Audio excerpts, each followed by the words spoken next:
Kalau saya melihat memang ya, karena ini adalah bagian dari operasi intelijen masa lalu, otomatis secara chemistry itu ya, secara mitologi politiknya mereka masih dapat, masih tersambung antara Panji Gumilang dengan orang-orang yang dulunya pernah memakai dia dalam sebagai dalam operasinya.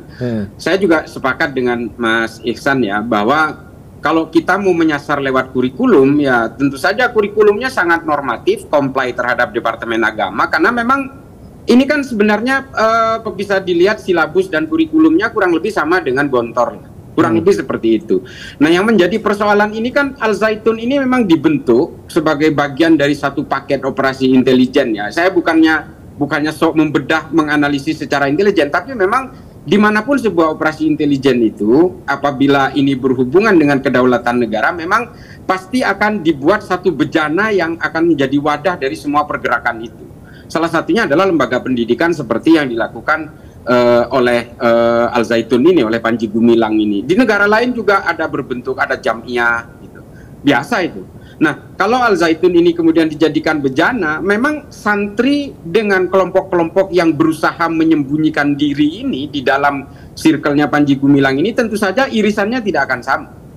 Kalau kita mau nyasar lewat kurikulum atau silabus, tentu saja memang tidak akan tersentuh. Tapi kalau ditanya oleh 35 orang tersangka teroris yang ditangkap oleh Densus, dia pasti mengakui bahwa dia terafiliasi dengan gerakannya Panji Gumilang dengan NII KW 9. Nah, ini adalah bagian dari kelompok-kelompok liar yang setiap satu Muharram datang ini, ketika diperiksa mereka ini yang menyatakan dia terafiliasi dengan itu, tapi tidak terafiliasi dengan santri dan pendidikannya. Dia terafiliasi dengan Al Zaitun sebagai sebuah perahu besar dari sebuah gerakan-gerakan masa lalu yang kemudian dibiarkan liar gitu, kasarnya gini. Nah, mungkin operasinya sudah selesai sehingga kemudian sekarang ini Panji Gumilang bebas memainkan akrobatiknya hingga akhirnya berbagai pemikiran-pemikiran dia tentang agama ini menyentuh level-level sawabit, level-level prinsip yang seharusnya tidak boleh dilanggar gitu.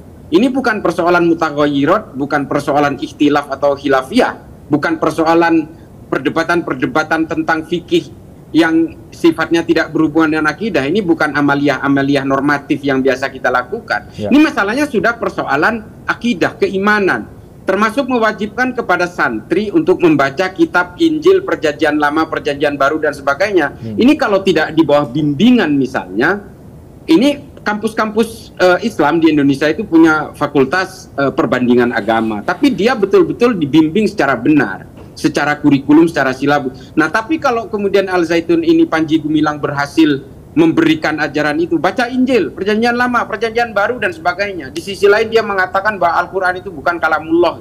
Ini sebenarnya pemikiran-pemikiran lama yang berusaha dihidupkan kembali oleh Panji Gumilang ya. Karena dia ini sudah tidak ada di dalam satu kontrol, tapi backingnya ini masih tetap nempel sama dia.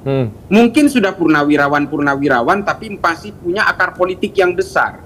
Pada akhirnya apa? Jumlah Al Zaitun santri beserta orang tua santri, wali santri beserta seluruh alumni yang demikian besar jumlahnya ini kan seksi buat politik.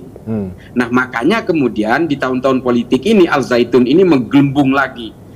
Ini sangat complicated, sangat rumit sebenarnya kalau ini. Tapi saya setuju dengan Mas Renhat tadi, negara harus turun lewat penegakan hukum, lewat pelanggaran pidana. Kalau lewat kurikulum, berat bos, nggak akan dapat apa-apa, percaya saya. Mereka ini normatif, semua kurikulumnya pasti comply dengan Kementerian Agama. Kalau kemudian lewat aparat penegakan hukum, Pak Islam, menurut Anda ini masuknya lewat apa? Dugaan radikalisme kah atau terorisme atau apa? Kalau terorisme kan memang sudah jalan sendiri, ada 35 orang yang terafiliasi dengan NII KW 9 yang sudah ditangkap. Biarlah itu menjadi ranahnya dari Detasmen Khusus 88. Tapi ada beberapa Dumas dan LP ya, Dumas pengaduan masyarakat terkait dengan oknum-oknum di dalam Al Zaitun.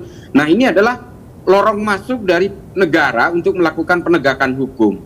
Dari situlah kita berkembang ke wewenang Kementerian Agama bahwa ada izin ma'had yang seharusnya mungkin habis, kalau saya dengar habis tahun ini. Nah, ini adalah pintu masuk kepada Kementerian Agama untuk men-take over lembaga pendidikan itu dan disterilisasi dari berbagai kelompok-kelompok uzlah ini. Kelompok-kelompok penggunting dalam lipatan dari negara kita ini, yang anti Pancasila yang anti NKRI Nah, ini di-eliciting semua lalu kemudian didemolish semua.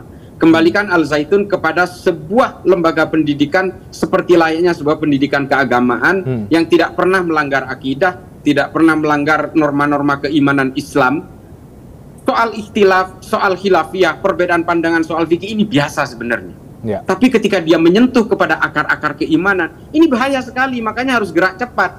Jangan sampai Panji Gumilang ini didiamin sampai akhirnya betul-betul bisa mengkontaminasi berbagai santri, pengajar-pengajar yang ada di Al Zaitun hari ini. Karena kita tahu Panji Gumilang belakangan ini sesuai cerita dari Mas Iksan tadi, ini sudah semakin liar gitu. Dulu kan nggak begitu. Nah, liarnya ini persoalannya adalah mungkin pragmatisme politik dari berbagai backing-backing yang berada di belakang dia kan bisa jadi. Nah, ini harus betul-betul diatasi. Jangan sampai agama ini menjadi alat mainan politik. Jangan sampai. Ya, menurut saya dibubarkan ya, dalam konteks dibubarkan itu, dilucuti semua wewenang dari Panji Gumilang ini, lalu kemudian di-over. Jangan sampai lembaga sejenis Al Zaitun yang sudah melahirkan alumni-alumni ribuan, dan juga santri-santri yang existing hari ini yang jumlahnya juga ribuan ini, sebenarnya kan mereka tidak, dalam konteks ini ya tidak tahu apa-apa sebenarnya. Kita harus bisa memisahkan aksi-aksi nyeleneh dari Panji Gumilang ini, tapi yang kita khawatirkan kan jangan sampai pemikiran Panji Gumilang yang seperti ini lalu menular kepada santri-santri yang hari ini berada di dalam pesantren. Kalau alumni mungkin sudah membaur di masyarakat, dia juga mereka juga bisa menilai mana yang baik, mana yang buruk, mana yang ini berkaitan dengan pelanggaran terhadap akidah dan mana ini yang ikhtilaf dan sebagainya. Mereka orang-orang pintar yang hari ini berada di tengah masyarakat, bisa memilah itu. Nah, negara memang betul-betul harus bisa mencabut semua kelompok-kelompok NII, KW 9 atau apapun lah, termasuk Panji Gumilang ini semua di take out dari Al Zaitun. Lalu negara harus men-take over ini dan kelola secara profesional, karena ini adalah lembaga pendidikan yang bisa diandalkan untuk Indonesia di masa depan. Bersihkan dari kelompok-kelompok radikal, termasuk juga bersihkan dari berbagai elemen kepentingan-kepentingan politik atau kepentingan-kepentingan operasi-operasi intelijen masa lalu. Biarkan lembaga pendidikan ini bisa seiring sejalan dengan perjalanan bangsa ini ke depan, sama seperti Gontor dan sebagainya, lembaga-lembaga pendidikan yang sangat masterpiece di negara kita seperti Tebu Ireng, Darul Ulum dan sebagainya. Ini kan banyak lembaga-lembaga pendidikan yang sangat kredibel, termasuk Al Zaitun. Saya nggak percaya bahwa yang ditangkap Densus itu adalah santri Al Zaitun. Ini adalah orang-orang yang berusaha memanfaatkan Al Zaitun sebagai tempat persembunyian, lalu dia membawa-bawa Al Zaitun sebagai alat legitimasi dari berbagai pelanggaran-pelanggaran pidana mereka sebenarnya. Baik, Pak Iksan. Tapi Anda yakin negara mampu men-take over ini tidak kalah dengan backing-backing yang tadi Anda sebutkan?